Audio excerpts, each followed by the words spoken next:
मथुरा में श्री कृष्ण जन्मभूमि और शाही ईदगाह के बीच 13 एकड़ से अधिक भूमि को लेकर चल रहे 4 केसों में शुक्रवार को सिविल जज सीनियर डिवीजन की कोर्ट में सुनवाई हुई, जिनकी अगली सुनवाई के लिए 26 अगस्त की तिथि निर्धारित की गई है। श्री कृष्ण जन्मभूमि को लेकर शाही ईदगाह और अखिल भारतीय हिंदू महासभा के बीच कोर्ट में चल रहे केस में शुक्रवार की सुनवाई नोटिस के बावजूद यूपी सुन्नी वक्फ बोर्ड हाजिर नहीं हुआ।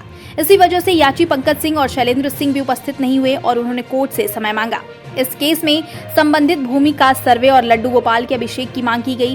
कोर्ट ने हिंदू और मुस्लिम पक्ष के अधिवक्ताओं को सुना, जिसके बाद आगे की सुनवाई के लिए 26 अगस्त की तारीख निर्धारित की गई है। शाही ईदगाह के अधिवक्ता तनवीर अहमद ने कोर्ट को बताया कि शाही ईदगाह और जन्म भूमि के विवाद को लेकर सबसे पहले दायर हुई अंजना अग्निहोत्री के केस में हाईकोर्ट स्टे दे चुका है। जब तक स्टे नहीं हटेगा किसी भी मामले की सुनवाई नहीं हो सकती है। जिन्होंने हाईकोर्ट के प्रोसीडिंग आदेश की कॉपी भी सिविल कोर्ट में पेश की। कोर्ट में सुनवाई के दौरान श्री कृष्ण जन्मभूमि के पक्षकार अखिल भारतीय हिंदू महासभा के अधिवक्ता ने बताया कि शाही ईदगाह पक्ष जानबूझकर कोर्ट में उपस्थित नहीं हुआ, जबकि उसके वकील कोर्ट में ही मौजूद थे। वह केस को टालना चाह रहे हैं। आज हिंदू महासभा के मुकदमा नंबर 114/21 पर सुनवाई हुई। माननीय सिविल न्यायालय ने बात को सुना। उसमें मैं हिंदू महासभा में दिनेश शर्मा, हिंदू महासभा राष्ट्रीय कोषाध्यक्ष की तरफ से हम भी हाजिर हुए। उसमें प्रतिवादी संख्या 1 जो यूपी सुन्नी वक्फ बोर्ड है, वो आज हाजिर नहीं हुए। उनके हाजिर ना होने के कारण आज माननीय न्यायालय ने 26 अगस्त की डेट लगा दी है और वो बार बार अनुरोध करने पर बार बार अदालत के समय को लेट कर रहे हैं। वो हाजिर नहीं हो रहे, जबकि ये न्यायालय में उपस्थित थे उनके वकील साहब, लेकिन फिर भी वो लिखित में हाजिर नहीं हुए। इसलिए न जाने उनकी क्या मंशा है। हिंदू महासभा तो हमेशा जहाँ पूरे विश्व में मठ मंदिर हैं, उन पर जहाँ भी अतिक्रमण होगा वहाँ हिंदू महासभा न्यायालय में अपील करेगी। आज ये मुकदमा न्यायालय सिविल सीनियर जज ज्योति सिंह के यहाँ प्रस्तुत हुआ था।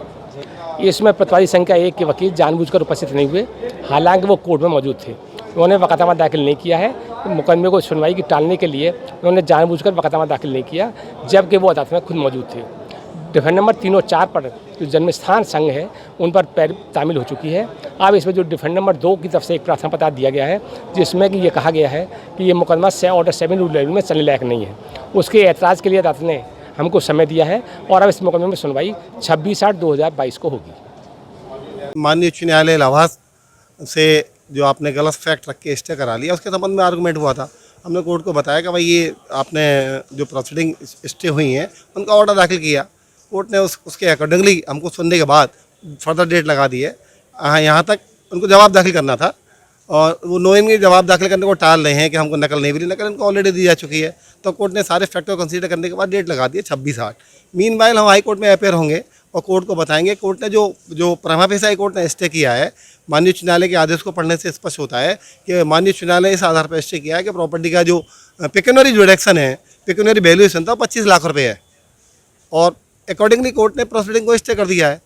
फर्दर हियरिंग में एडमिट किया नहीं किया रिवीजन और एडमिशन में डेट लगाई है। हम हाई कोर्ट में अपेयर होकर सारी स्थिति कोर्ट को बताएंगे कि वास्तव में आपने कोर्ट को मिसलीड करने का प्रयास किया है और कोर्ट को मिसलीड करने के प्रयास के आधार पर आपने कोर्ट प्रोसीडिंग को स्टे करा लिया है। हम लोग सब जा रहे हैं हाई कोर्ट, वहाँ उपस्थित होकर माननीय उच्च न्यायालय को सारी वस्तुस्थिति बता देंगे और ये प्रोसीडिंग को फर्दर प्रोसीडिंग चालू होगी। देखिए, हमारा जो मुख्य सूट था अंजना अग्निहोत्री वाला था, उसमें कोर्ट को सुना। कोर्ट ने सुनने के बाद चूँकि माननीय उच्च न्यायालय ने प्रोसीडिंग को स्टे कर दिया है, तो फर्दर प्रोसीडिंग के लिए कोर्ट ने 26/8 लगा दिया है। सिविल जज सीनियर डिवीजन मथुरा के द्वारा चारों ही मुकदमों में दिनांक 26/8 नियत कर दी गई है। न्यायालय ने यह पाया कि इन मुकदमों में से पैरवी भी पूरी नहीं हुई है, सभी पर तामील नहीं है। एक मुकदमे में आदेश 7 नियम 11 CP दरखास्त लगी है। अन्य मुकदमों में नकल देने के आदेश पारित हुए हैं और चूँकि एक मुकदमा उच्च न्यायालय से स्टे हो गया है, इसीलिए न्यायालय के द्वारा आज कोई सुनवाई नहीं की गई और चारों ही मुकदमों में 26/8 नियत कर दी गई है। हमारे द्वारा कोई बात प्रस्तुत नहीं किया गया है। हमारे द्वारा जो हमारे खिलाफ मुकदमे दाखिल हुए हैं, उनमें हमने ज़रूर नकल खेवट नगर पालिका के दस्तावेज प्रस्तुत किए हैं, जिनसे बात साबित होगी कि जिस संपत्ति ईदगाह का विवाद है उसकी मिल्कियत ट्रस्ट की अंक चली आ रही है। हमारे द्वारा यह न्यायालय के विवेक पर छोड़ दिया गया है कि न्यायालय में सभी चूँकि बात विचाराधीन है, न्यायालय के द्वारा जो भी निर्णय होगा हमें मान्य होगा। सिविल जज सीनियर डिवीजन मथुरा में मामलों की सुनवाई थी और वर्ष 2020 में रंजना अग्निहोत्री जी द्वारा एक बात दायर किया गया। सबसे पहले वही बात लाए थे मथुरा में और उसको सिविल जज सीनियर डिवीजन इंचार्ज महोदय ने खारिज कर दिया। उसके बाद वो रिवीजन में गई, रिवीजन में लंबी चौड़ी सुनवाई हुई और माननीय जनपद न्यायाधीश ने रिवीजन उनका अलाउ किया।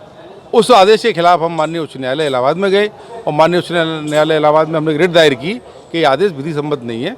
माननीय उच्च न्यायालय इलाहाबाद द्वारा आदेश को स्टे कर दिया गया है और कोर्ट की कार्रवाई को भी स्थगित कर दिया गया है। जब तक अग्रिम आदेश माननीय उच्च न्यायालय इलाहाबाद से नहीं आ जाता, इस केस की कार्रवाई स्टे रहेगी, स्थगित रहेगी। तो वो आदेश की कॉपी आज हमने माननीय न्यायालय सिविल जज सीनियर डिवीजन में भी मई एप्लीकेशन एफिडेविट के साथ में दाखिल की है। तो जब तक वहाँ से कोई कार्रवाई अग्रिम आदेश नहीं आएगा, ये मुकदमा अब स्थगित रहेगा। दूसरा मुकदमा 174 था, उसमें वो लगातार मांग करते रहे हैं अलग अलग रूप से, कभी सर्वे की मांग करते हैं, कभी लड्डू गोपाल जी के अभिषेक की मांग करते हैं। हालांकि वो इसके उन्होंने दोनों रिवीजन भी किए और वो रिवीजन भी खारिज हुए उनके। तो आज वो पुनः न्यायालय में सुनवाई थी, तो हमने उसमें 7 रूल 11 CPC के तहत एक प्रार्थना पत्र दिया कि ये मुकदमा मेंटेनेबल नहीं है, ये मुकदमा चलने योग्य नहीं है, इन मुकदमा में कोई साक्ष्य नहीं है, क्योंकि इनको कोई अधिकार भी नहीं है मुकदमे दायर करने का। जन्मभूमि ट्रस्ट ने मुकदमा दायर किया नहीं, जन्मभूमि सेवा संस्थान ने मुकदमा दायर किया नहीं, राजी कम्प्रोमाइज उन दोनों के मध्य में हुआ। तो आप हमने उसमें ये भी सवाल उठाया कि आप भाई किस हैसियत से आए हैं? जन्मभूमि ट्रस्ट रन कर रहा है, सेवा संस्थान रन कर रहा है, वहाँ कार्रवाई हो रही है। तो वादी पक्ष ने हमारे प्रार्थना पत्र पर समय मांग लिया है अदालत से, हम इसकी आपत्ति दाखिल करेंगे। और कुछ प्रतिवादीगण हैं, उन पर सम्मानों की बराबर तामील भी नहीं है, तो माननीय न्यायालय ने उसके लिए भी उनको समय दिया है और 26 अगस्त उस पर निर्धारित कर दी। 26 अगस्त को सुनवाई होगी। एक शैलन जी स्वयं माननीय उच्च न्यायालय में इस बात की रिट फाइल करते हैं कि साहब लोअर कोर्ट में सुनवाई नहीं हो रही, सिविल जज सीनियर डिवीजन मथुरा में सुनवाई नहीं हो रही। और जब उनको वहाँ समय दिया जाता है कि 3 महीने में वो सुनवाई पूरी करें माननीय न्यायालय, तो फिर वो वहाँ पे यहाँ से समय ले लेते हैं। आज भी उनके अधिवक्ता मौजूद थे, उन्होंने माननीय न्यायालय से समय लेने का अनुरोध किया। तो बड़ी अजीब सी स्थिति है कि माननीय उच्च न्यायालय में इलाहाबाद में तो आप ये बात कहते हैं कि साहब सुनवाई नहीं हो रही, और जब सिविल जज सीनियर डिवीजन मथुरा में सुनवाई होना शुरू होती है तो आप स्वतः ही समय ले लेते हैं। तो इस तरह के मामले यहाँ आज थे, तो इनमें सब में डेट लग गई है। जो भी 26 अगस्त को इन मामलों की पुनः सुनवाई होगी।